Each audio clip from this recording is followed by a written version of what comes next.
All right, I am sick. I'm waiting on my soup to heat up, so if I sound funny, I'm sorry. Kiddo's in school now and gets me sick every week, apparently.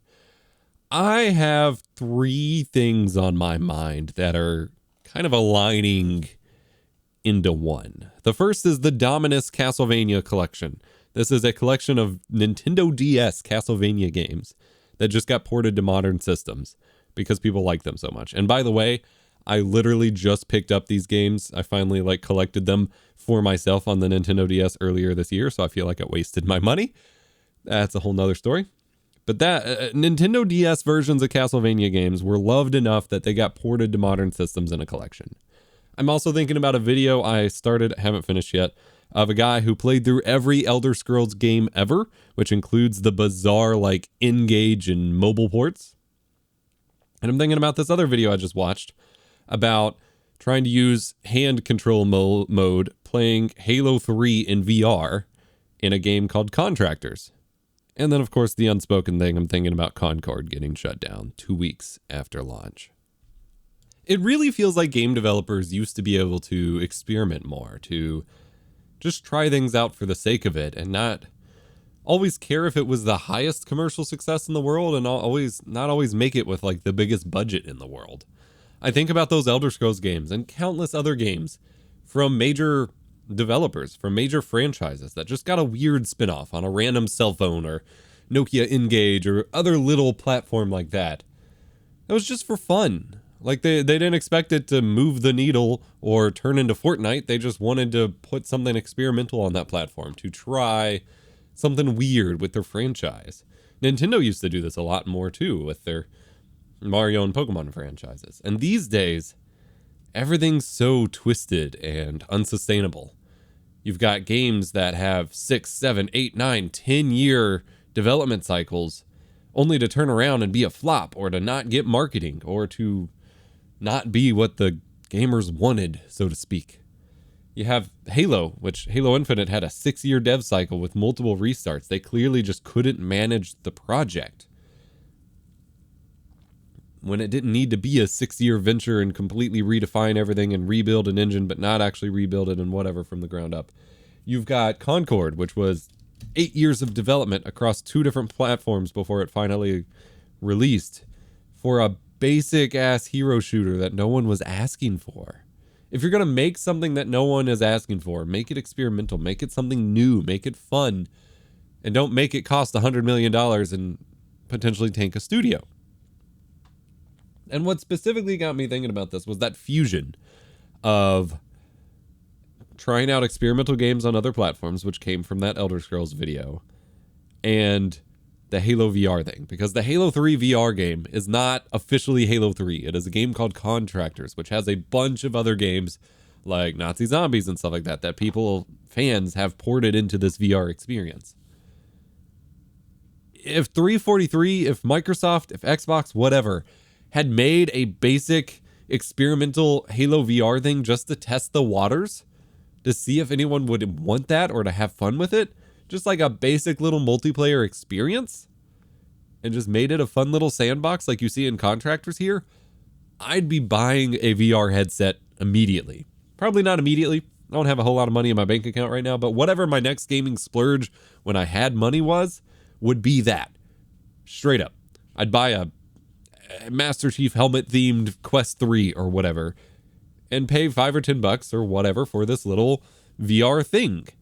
And it would be fun because the way that so many games have achieved god tier status that all these publishers want to chase is by just having a fun sandbox.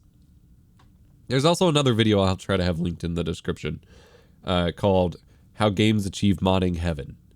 And it's purely just about games that provide an ultimate sandbox and support mods are games that truly take off and just have crazy support, like Skyrim, like Minecraft, like Terraria. And I just think about that. And publishers are terrified of that for some reason, despite the fact that it takes their game to celestial levels of success. For some reason, they think they just need to double down on a single feature of the game instead of the complete game experience, and then spin it into some sort of hyper monetized live service thing instead of just letting the gamers have fun with it. The reason so many of us played Halo back in the day was for the sandbox, not for the drip. You know, there were no drip feed content. We don't need that. We need a sandbox to play in. And sure, if you want to keep releasing more toys and things to do in the sandbox, that's great. But you have to deliver the flexible sandbox first. And I just think, like, I have an old original Oculus Quest. It is not usable at this point. I have not really dived into VR because there hasn't been anything that's directly sold me on it yet. A fun sandbox, goof around, experimental thing in a franchise that I love, like Halo or even Mass Effect, would 100% sell me on it, because that just sounds like a ton of fun. It sounds like a great gateway into VR for me. And it doesn't need to be a whole production, because you know, if Xbox tried to task 343 or someone around with a Halo VR idea, it would turn into this massive production that it doesn't need to be. Games don't need to be these massive 10-year, $100 million productions. It just needs to be, honestly, sometimes putting out the MVP, the minimal viable product, in terms of experimentation and fun. Not minimal viable product in terms of ROI, but of just fun. You put out a $5, $10, even $20 fun thing that we can be in control of and goof off in for hundreds and hundreds of hours. It will sell like hotcakes, because we will sell all of our friends on it. You tell us a game is going to last 10 years while just giving us one feature, and we're going to roll our eyes and not be invested. It feels so easy. It feels like all you have to do is just put new ideas out there and let us have a little fun with it, and we could run away with it. And publishers seem to be just like unwilling to do that. Anyway, go watch those videos I linked below. Like I said, I'm really sick at the moment. I really wanted to talk about this because I would love a Halo VR experience.